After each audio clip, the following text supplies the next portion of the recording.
Hello प्यारे बच्चों, स्वागत है आप लोगों का।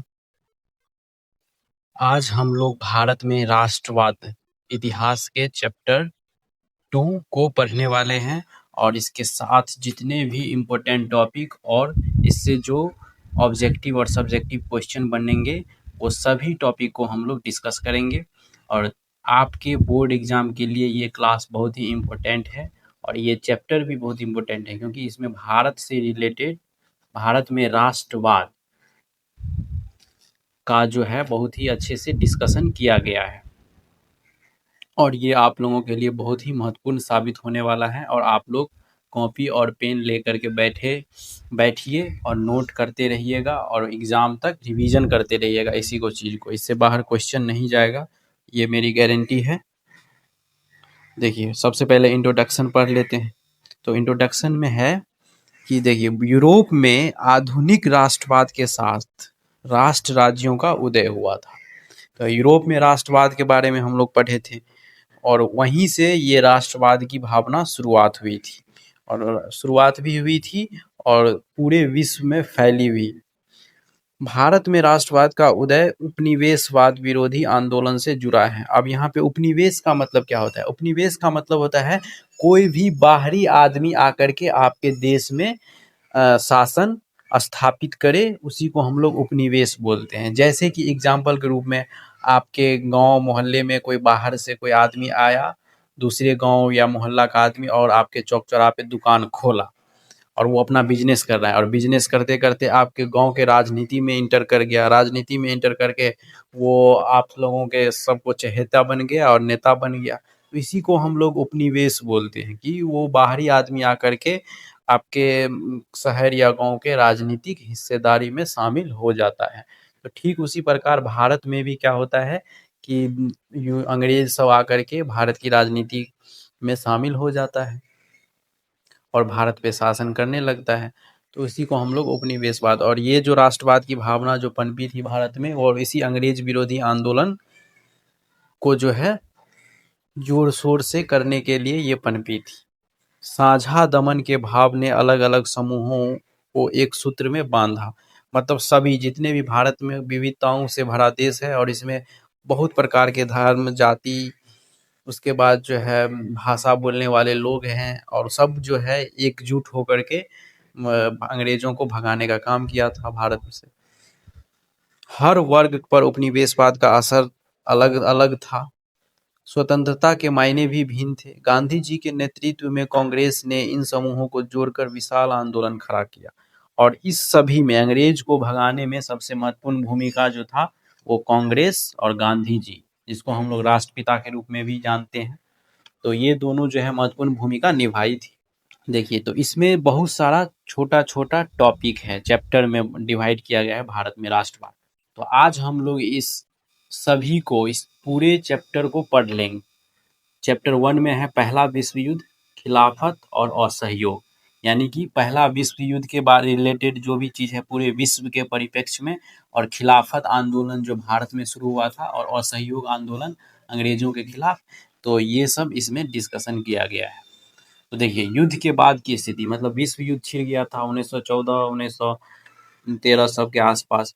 तो उसमें जो है युद्ध जो होता है ना, तो युद्ध से दोनों तरफ का जो है, जो दो व्यक्ति युद्ध करता है, गांव घर में देखते होंगे जो दो व्यक्ति, दो परिवार में झगड़ा होता है, तो दोनों परिवार की स्थिति, आर्थिक स्थिति बहुत ही कमजोर हो जाती है, बद से बदतर हो जाती है। दोनों जो है भीख मांगने पर उतारू हो जाते हैं। गांव घर में देखते होंगे दो आदमी के बीच में लड़ाई हुआ और दोनों केस के सामा हो गया। केस के सामा में क्या हुआ कि दोनों जो है परिवार बिक गया। दोनों तरफ से पैसा लगता है ना, तो जब ये पैसा खर्च होता है तो आपकी आर्थिक स्थिति खराब हो जाएगी। आपका जो है, जो भी आपके घर परिवार का विकास है वो पूरे तरीके से क्या हो जाता है, रुक जाता है। तो ठीक उसी प्रकार देश के स्तर से भी होता है कि दो देशों के बीच युद्ध होता है, तो इसमें दोनों देश की भारी क्षति होती है, उन दोनों देशों का विकास क्या हो जाता है, रुक जाता है। तो उसके बाद, तो ये जो है युद्ध के बाद क्या हुआ कि रक्षा व्यय में भारी वृद्धि किया गया, यानी कि जो सब देश जो है वो अपने अपने रक्षा तंत्र, यानी कि सेना उना पे ज़्यादा खर्चा करना शुरू कर दिया। करों में वृद्धि किया, सीमा शुल्क व आयकर शुरू किया। मतलब देश के अंदर जो सीमा शुल्क है, सीमा जो हम लोगों का गांव सब का होता है, उसी तरह से देश का भी सीमा है। तो सीमा शुल्क, सीमा के आर पार कोई भी सामान लेकर के आएगा तो वहाँ पे सीमा शुल्क देना पड़ेगा। अरे जाते नहीं हैं आप लोग, नेशनल हाईवे के थ्रू जाते हैं एक राज्य से दूसरे राज्य, अगर जो है आप बस से जाते होंगे तो वहाँ पे टूल टैक्स लगता है, नेशनल हाईवे पे भी टूल टैक्स दिया जाता है, उसी तरह से ये टैक्स हुआ।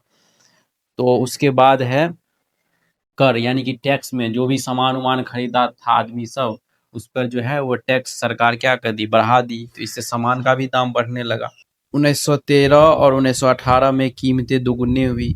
फिक्स है, अगर जो है आपके आय में, आय जितना होता है उसमें टैक्स लगा दे सरकार, उसके बाद जो है सामान पे टैक्स लगा देती है, सीमा शुल्क पे टैक्स लगा देती हैं, तो ये सब में जब ये टैक्स वो बढ़ा देगी तो ऑब्वियसली है सामान का दाम भी बढ़ जाएगा, क्योंकि जो भी बिजनेस है मैन रहता है वो सारा चीज जो है एक सामान के दाम पे ही बैठा देता है। गांव घर में भी देखते होंगे कि वो बाजार से सामान खरीद के आता है 10 रुपए के भाव से, और गांव में आकर के बेचता है 15-20 रुपये।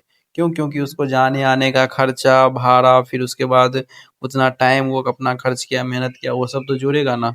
तो ठीक उसी प्रकार से जो है, जब ये सब चीज में जो है सरकार वृद्धि की करों में, तब जो है इस सब को भी जो है टैक्स, इसके दामों में भी वृद्धि हो गई, आम लोगों की मुश्किल बढ़ गई। अब कीमत जो बढ़ जाएगी तो कैसे, अब मान के चलिए चावल है 20 रुपए, सब खरीद सकता था, अब 100 रुपए हो जाएगा, तो कितना कोई भी ज्यादातर आदमी खरीद पाएगा? नहीं खरीद पाएगा। तो इससे आम लोग जो है क्या हो जाएगा, मुश्किल में पड़ जाएगा। जबरन भर्ती, ग्रामीण इलाकों में व्यापक गुस्सा। भर्ती का मतलब पहले के जमाने में क्या होता था कि ये जो युद्ध चलता था तो आदमी सब मर जाता था, जो जवान उमान रहते थे तो वो युद्ध में मारे जाते थे, तो उससे जो है आदमी की कमी होने लगती थी।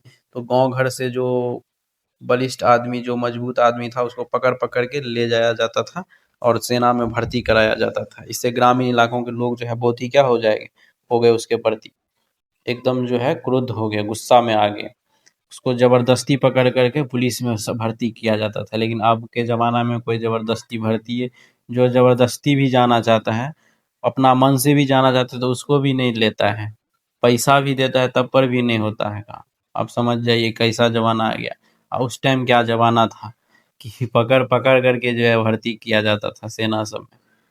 1918, 19, उसके बाद 1920 से 21 में फसल खराब हो चुका था, खाद्य पदार्थ का भारी अभाव था, मतलब फसल ज़्यादा उपजता नहीं था, खाद्य पदार्थ की भारी अभाव थी। फ्लू महामारी था, 120 से 130 लाख लोग मारे गए थे 1921 में। आप समझ सकते हैं आप, इतना जो है वो मारा गया व्यक्ति। तो ये सब चीज जो है युद्ध के बाद की स्थिति, जब विश्व युद्ध समाप्त हो गया तो ये सब चीज सभी आदमी को झेलना पड़ा था। और विश्व युद्ध कब हुआ था? 1913-14 में। सत्याग्रह का विचार हुआ तब, उसके बाद गांधी जी जनवरी 1915 में दक्षिण अफ्रीका से भारत लौटे तो उसके बाद जो है सत्याग्रह, सत्य की शक्ति प्लस आग्रह, सत्य की खोज पर जोर, यानी कि जो सत्य था सत्याग्रह से रिलेटेड, सत्याग्रह को हम लोग दो पार्ट में डिवाइड कर दिए, सत्य की शक्ति या प्लस पर आग्रह, प्लस सत्य की खोज पर जोर। तो ये जो है सत्याग्रह शुरू कर दिए गांधी जी। उद्देश्य था सच्चा हो तो शारीरिक बल के बिना भी उत्पीड़क का सामना संभव, मतलब अहिंसा के सहारे संघर्ष में सफलता, दमनकारी शत्रु की चेतना को झिझोड़ना। उसके बाद गांधी जी का विश्वास था अहिंसा का यह धर्म सभी भारतीयों को एकता में बांध सकता है। मतलब गांधी जी सिर्फ ये चाहते थे सत्याग्रह स्टार्ट करना कि हम लोग बलपूर्वक नहीं, अहिंसा का साथ करेंगे, यानी कि इतना शक्ति हम लोग जो है शारीरिक रूप से मजबूत हो या ना हो, मेंटली रूप से, मानसिक तौर पे हम लोग जो है मजबूत हो करके और लड़ाई लड़ेंगे अंग्रेज के साथ, अंग्रेज के खिलाफ जो है लड़ाई लड़ेंगे। और ये जो है अहिंसात्मक होना चाहिए, हिंसा उंसा की कोई गुंजाइश नहीं होना चाहिए। अब गांधी जी के प्रमुख सत्याग्रह आंदोलन के बारे में भी एक नजर देख लेते हैं। ये सब बहुत इंपॉर्टेंट क्वेश्चन है, ये सब पूछा गया भी है पिछले साल। 1917 में जो है चंपारण सत्याग्रह शुरू किए थे। कारण क्या था? दमनकारी बगान व्यवस्था के विरुद्ध किसान संघर्ष, यानी कि किसान पर जो है वो बहुत ज्यादा अत्याचार करने लगे थे अंग्रेज सब, उसके खिलाफ जो है सत्याग्रह शुरू किया बिहार से 1917 में। फिर खेरा गुजरात से शुरू किया सत्याग्रह 1917 में ही। उसमें क्या कारण था कि फसल खराब हो गया था और प्लेग महामारी भी आ चुका था, जिससे बहुत सारा आदमी मर भी गया था। लगान में छूट हेतु यानी कि कर टैक्स भी जो है बहुत ज़्यादा जो है अंग्रेज जो सब थोप दिया था जनता सब पर। तो उसके खिलाफ भी जो सत्याग्रह शुरू किया था खेड़ा गुजरात में। अहमदाबाद में कौन सा सत्याग्रह हुआ था? सूती कपड़ा मिल मजदूर जो है सत्याग्रह किया था, मजदूर सब अंग्रेज के खिलाफ, क्योंकि वहां पे काम करा लिया जाता था और उसको बदले में पैसा नहीं दिया जाता था। और अच्छा बुझिए समझिए ना, काम करा करके उसको सिर्फ जिंदगी जीने के लिए सिर्फ खाना दिया जाता था और एक्स्ट्रा कुछ नहीं दिया जाता था। इसके विरुद्ध जो है वो सब जो है अपना सत्याग्रह शुरू कर दिया 1918 में। अब है रॉलेट एक्ट। रॉलेट एक्ट जो है 1919 में लागू किया अंग्रेज ने। क्या था इसमें?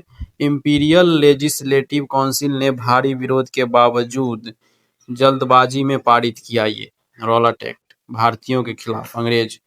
प्रावधान क्या था कि राजनीतिक कैदियों को 2 साल तक बिना मुकदमे जेल में रखने का अधिकार। मतलब आप ये समझ सकते हैं कि आप कुछ किए या नहीं किए, अगर आप पे शक है, आप कुछ जो है अंग्रेज के खिलाफ बोलिए या नहीं बोलिए, लेकिन आप बहुत ही पॉपुलर हैं, आपके एक इशारे से सारे जनता जो है आप पे विश्वास करने लग जाते हैं। तो इस वजह से जो है अंग्रेज जो है किसी भी मुकदमा चलाए, कोई भी बिना मुकदमा चलाए आप जो है आप लोगों को अंग्रेज जो है 2 साल तक रख सकता था। तो ये सब रॉलेट एक्ट बहुत ही काला कानून के नाम से जाना जाता है। गांधी जी ने राष्ट्रव्यापी सत्याग्रह शुरू किया 6 अप्रैल 1919 को। हड़ताल करना शुरू किया गांधी जी इस एक्ट के खिलाफ। रेलवे कामगार हड़ताल पर, दुकानें बंद थी, सारा चीज। 10 अप्रैल 1919 को अमृतसर में शांतिपूर्ण जुलूस पर गोली चलाई गई। वही जलियांवाला हत्याकांड शुरू हो गया। मार्शल लॉ लागू किया गया और जनरल डायर ने कमान संभाली थी। जनरल डायर नाम के आदमी ने जो क्या किया था, अमृतसर में सब पर जो है शांतिपूर्ण धरना प्रदर्शन कर रहा था और जो है वो क्या कर दिए, गोली चलवा दिए। जो जैसा कि अभी चल रहा है, नीट पेपर लीक हो गया है और जंतर मंतर पे सब आंदोलन कर रहे हैं, धरना दे रहे हैं, शांतिपूर्ण रूप से प्रदर्शन कर रहे हैं। और हमारे देश के महत्वपूर्ण वैज्ञानिक सोनम वांगचुक भी अभी वहीं पे जंतर मंतर पे लगभग 20 दिन से जो है हंगर स्ट्राइक यानी कि भूख हड़ताल में हड़ताल कर रहे हैं, लेकिन फिर भी सरकार जो है वो सुन नहीं रही है। और खास बात ये भी है कि गांधी जी जब ये सब भूख हड़ताल सब करते थे तो अंग्रेज आकर के अंग्रेज अधिकारी उससे हालचाल पूछते थे कि कैसे हैं, ठीक है या नहीं है। और देखिए अभी का सरकार किस तरह का है कि पूछबो नहीं करता है हाल से, क्या ठीक है या नहीं है, और जबकि वो हमारे देश के महत्वपूर्ण वैज्ञानिक है। इसी पे एक फिल्म बना था 3 इडियट। उसके बाद ये बहुत सारा चीज़ें आविष्कार करके दिए हैं। सेना सबको जो है एक बहुत ही अच्छा चीज़ आविष्कार किए हैं। कभी नेक्स्ट वीडियो में लाएंगे पर्सनल इस पे एक अच्छे से। अब है जलियांवाला बाग हत्याकांड। 13 अप्रैल 1919 को हुआ था अमृतसर में। जनरल डायर नाम के हुक्म पर सैनिक ने बैसाखी मेले में जुटी निहत्थी भीड़ पर अंधाधुंध गोलियां चलाई और सैकड़ों लोग क्या हो गया, मर गए। यहाँ पे सैकड़ों लोग ने, हजारों की संख्या में लोग मरे थे। अब देखिए यहाँ पे क्या हुआ कि आप लोग निहत्थे हैं और अचानक आप पे गोली चलाना शुरू कर दिया, तो भगदड़ मचबे करेगा ना, कहीं पे भी सबको डर होता है, सबका अपना जान माल की क्षति होने से जो है डर लगता है। तो इस वजह से जो है जनरल डायर जो है बहुत ही क्या है, क्रूर अधिकारी के रूप में जाने जाते हैं। खिलाफत आंदोलन जो है शुरू हुआ तब। प्रथम विश्व युद्ध में ऑटोमन तुर्की की हार हुई थी। खलीफा पर सख्त संधि की आशंका। मतलब जो है प्रथम विश्व युद्ध, देखिए विश्व युद्ध कैसे छिड़ जाता है। जैसे अभी एक एग्जाम्पल के रूप में आपको बताते हैं। अभी जो है हाल फिलहाल में अमेरिका और ईरान के बीच युद्ध चल रहा था। तो अमेरिका ईरान दोनों अलग, एक ही अलग अलग देश थे हैं, कहाँ अमेरिका और कहाँ ईरान। तो आप समझ सकते हैं कि ईरान जो है अमेरिका के सामने टिक नहीं सकता है, लेकिन ईरान जो है फिर भी अड़े रहा। लेकिन इसके पीछे क्या वजह है कि ईरान के सपोर्ट में जो है बहुत सारे देश हैं, रूस है, चाइना है, बहुत सारे देश हैं। इसी तरह से अमेरिका के भी सपोर्ट में बहुत सारे देश हैं। तो इसी तरह से जो एक दो देशों के बीच झगड़ा हुआ और उसके साथ जो है बहुत सारे देश आपस में मिल करके झगड़ा करना शुरू कर दिया, युद्ध। उसी को हम लोग विश्व युद्ध बोलते हैं।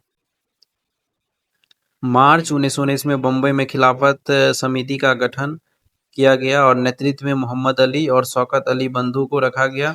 उसके बाद सितंबर 1920 में कांग्रेस के कलकत्ता अधिवेशन में गांधी जी ने असहयोग आंदोलन शुरू करने पर सहमति बनाई थी। ये सब इम्पोर्टेंट टॉपिक है, स्टार मार्क लगा हुआ है, आप लोग याद कर सकते हैं अच्छे से। असहयोग ही क्यों हुआ? पुस्तक हिंद स्वराज 1909 में जो है बनी थी। ब्रिटिश शासन भारतीयों में सहयोग से ही चलता है। देखिए 1909 में जो है असहयोग हिंद स्वराज जो है शुरू की थी, उसमें लिखा गया था कि ब्रिटिश शासन जो है भारतीयों के सहयोग से ही चल रही है। सिंपल है, सहयोग से चलेगी ही, क्योंकि देखिए ब्रिटिश जो है सिर्फ रूल करता था हमारे देश में, वो अपने देश से, लेकिन यहाँ पे जो लेबर सब जो काम करता था उसके अंदर सब कहाँ का था, भारतीय ही था।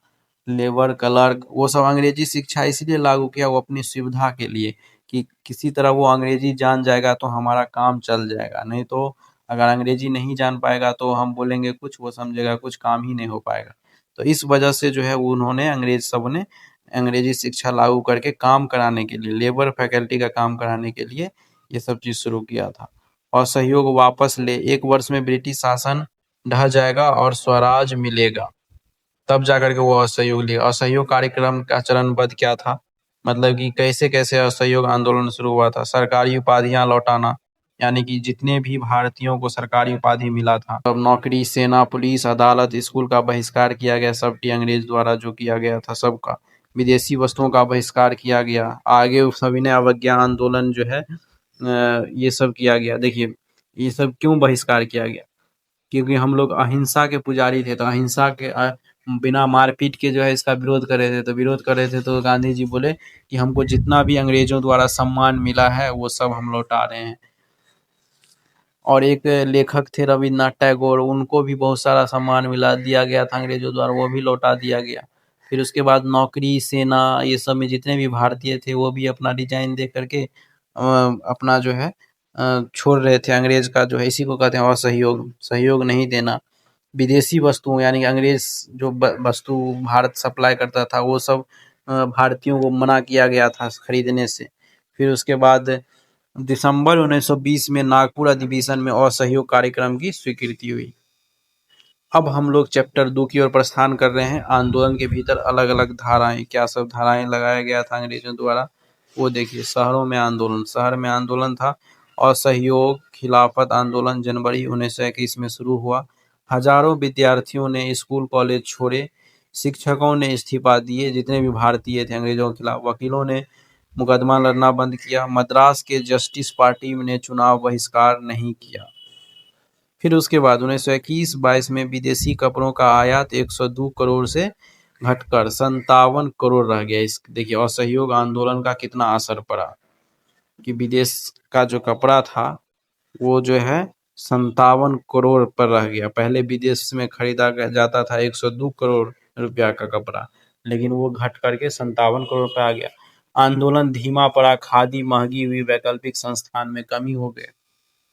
उसके बाद ग्रामीण इलाका में विद्रोह कैसे हुआ? अवध में नेतृत्व बाबा रामचंद्र, पूर्व गिरमिटिया मजदूर फीजी का था। तालुकदार जमींदारों के विरुद्ध जो है वो अपना असहयोग किया, आंदोलन शुरू किया। भारी लगान, व्यापार, वेगार, अनिश्चित पट्टे, तो ये सब जी। बेगार का मतलब क्या होता है कि आप उसका काम कर देंगे और बदले में वो आपको कोई पैसा वैसा नहीं देगा। मांगे, लगान घटे, बेगार खत्म हुई, नाई धोबी बंद हुआ। जून 1920 में इसमें नेहरू ने अवध में गोवा का दौरा किया। अक्टूबर 1920 में अवध किसान का गठन हुआ, महीने भर में 300 प्लस शाखाएं की। गुडेम विद्रोह हुआ। अल्लूरी सीताराम राजू नाम के वैज्ञानिक नेता थे। आंध्र प्रदेश जंगलों में प्रवेश पर पाबंदी, आदिवासियों को रोजी रोटी प्रभावित। सड़क निर्माण हेतु बेगार पर मजबूर करने का विद्रोह किया गया। राजू का दावा था कि खगोलीय अनुमान लोगों को स्वस्थ करना, गोली न मारना। ये सब असहयोग आंदोलन से ही रिलेटेड है सारा चीज। असहयोग आंदोलन से प्रेरित पर मानते थे कि भारत बल प्रयोग से आजाद होगा। 1924 में फांसी लगाकर लोक नायक बन गए। मतलब ये जो है अल्लूरी सीताराम राजू, ये सब जो थे वो क्रांतिकारी नेता थे। बगानों में स्वराज, मतलब बाग बगीचा में स्वराज, यानी कि असम साइड में। असम के बागानी मजदूरों के लिए आज़ादी, बागान की चार दीवारी से बाहर जाना, 1859 का इंग्लैंड डिमिग्रेशन एक्ट, बिना इजाज़त बाहर जाना वर्जित। ये सब एक्ट लागू किया गया था अंग्रेजों के द्वारा। हजारों मजदूरों ने बागान छोड़ दिया, लगा गांधी राज आ रहा है। रेलवे स्टीमर हड़ताल से रास्ते में फंसे, पुलिस ने पकड़ा और पीटा। तो सब इस तरह से अंग्रेज ने अत्याचार किया हम लोगों के भारतीयों पर। निष्कर्ष, स्वराज शब्द के अलग अलग समूह ने अपने अर्थ निकाले। अब है चौरी चौरा की घटना 1922 में हो गई। गोरखपुर में चौरी चौरा में शांतिपूर्ण जुलूस पुलिस से हिंसक टकराव में बदल गया। जुलूस जा रहा था और पुलिस से हिंसक टकराव में तो इतना हिंसक हो गया कि पुलिस स्टेशन सबको भी जला दिया था। तब जाकर के गांधी जी ने असहयोग आंदोलन को वापस लिया।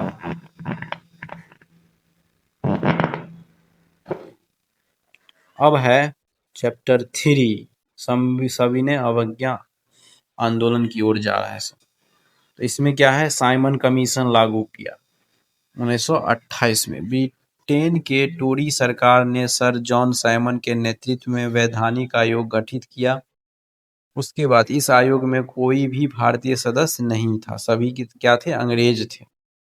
और इसमें साइमन कमीशन वापस जाओ के नारे से जो है सभी ने अवज्ञा आंदोलन सब शुरू किया। लाला लाजपत राय पर लाठी चार्ज किया गया। इस आंदोलन में गहरी चोट से उसकी क्या हो गई, मृत्यु हो गई। अक्टूबर 1929 में इरविन का गोलमाल डोमिनियन स्टेट्स ऐलान, कोई सीमा नहीं है, ये सब शुरू किया गया। उसके बाद लाहौर अधिवेशन हुआ दिसंबर 1929 में। जवाहरलाल नेहरू की अध्यक्षता में कांग्रेस अधिवेशन आया। पूर्ण स्वराज की मांग बढ़ गई, औपचारिक रूप से मान ली गई और तय हुआ कि 26 जनवरी 1930 को स्वतंत्रता दिवस के रूप में मनाया जाएगा। मतलब 1929 में ही लाहौर अधिवेशन में ये सब चीज माना गया था कि सब बैठक करके कि पूर्ण स्वराज मांगेंगे अंग्रेज से और 26 जनवरी 1930 को स्वतंत्रता दिवस मनाएंगे। लोग उस दिन पूर्ण स्वराज संघर्ष का शपथ लेंगे। फिर उसके बाद भगत सिंह और HSRA जो है का गठन हुआ। 1928 में दिल्ली के फिरोजशाह कोटला मैदान में हिंदुस्तान सोशलिस्ट रिपब्लिकन आर्मी की स्थापना की गई। नेता थे उसके भगत सिंह, जतिन दास, अजय घोष। फिर 1929 में भगत सिंह व बटुकेश्वर दत्त ने विधानसभा में बम फेंक दिया। तो बम फेंकने की वजह से फांसी दे दी गई उसको, भगत सिंह को। फांसी के समय भगत सिंह की उम्र मात्र 23 वर्ष थी। नारा था भगत सिंह का, इनकलाब जिंदाबाद। नमक यात्रा, तब डांडी मार्च निकाला गया। 31 जनवरी 1930 को गांधी ने वायसराय इरविन को 11 मांग वाला पत्र लिखा। 11 को मांग किया वायसराय से। सबसे महत्वपूर्ण मांग था नमक कर समाप्त करना। आप समझिए कि नमक हमेशा थोड़ा ही यूज होता है लेकिन डेली यूज होता है, उस पे जो है अंग्रेजों ने टैक्स लगा दिया था।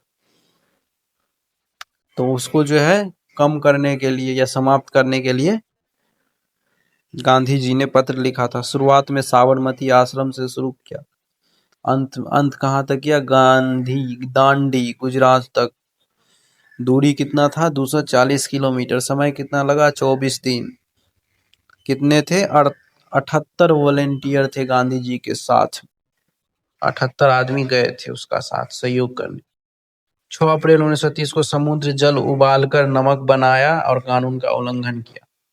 अब सविनय अवज्ञा आंदोलन क्या था, असहयोग से अलग। इस बार कानूनों को तोड़ने का आह्वान किया गया।